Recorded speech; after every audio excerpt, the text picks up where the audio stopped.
So welcome back for another Gamer's View Quickie. Today we're talking about the Turbografx Classic, or not so classic. Go ahead, sing.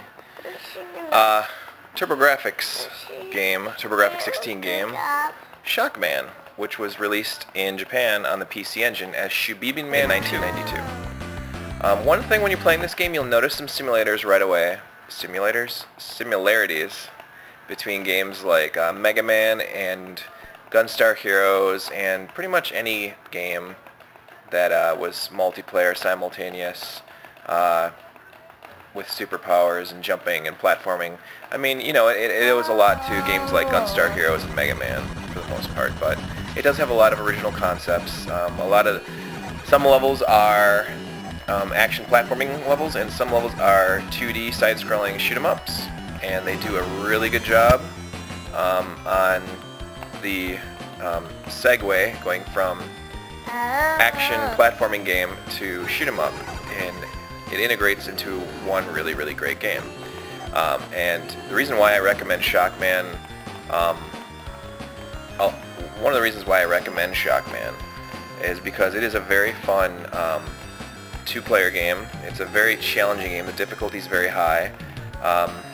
And I think some of the graphics and some of the music especially are some very memorable songs, and I enjoy a lot of them. I think the levels are good. I think the storyline is absolutely hilarious. It's pretty poorly translated, but it makes for a fun game.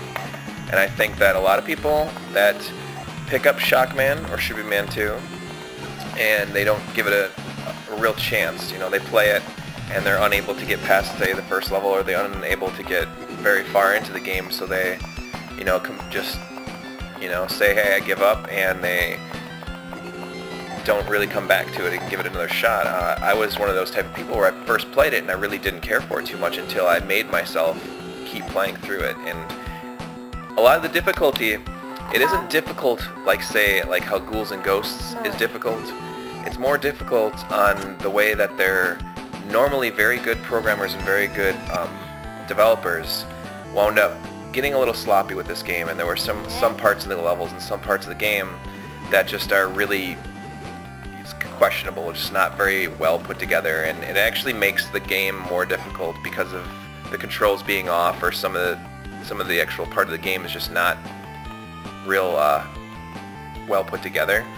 And if you play through it enough times, it pretty much just makes it part of the game. And there's just parts in it that I totally understand are messed up and it shouldn't be that way, but it makes it more challenging, and I've actually found it kind of enjoyable. So I totally recommend Shockman for the Turbografx 16.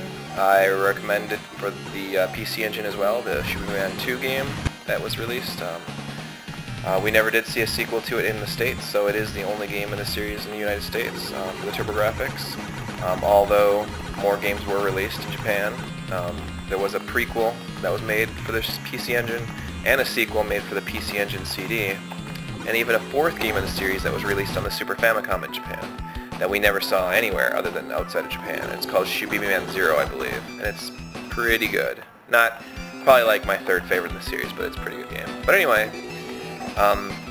playing through Shockman, you'll die over and over and over again. You will die, and you will die, and you will continue, and you will die. I mean, if you stick with it, you will find a very entertaining game, and I think that everyone should give it a shot, and everyone should try it out. If you don't have a Turbografx and you can't afford, you know, the game because it is quite expensive, go ahead and download it for the PC or the Virtual Console on the Nintendo Wii. It's only like a $6 download or something like that. So I enjoy the game. I think it's very good. I think you will too. So I recommend Shockman for the Turbografx 16. Get yours today.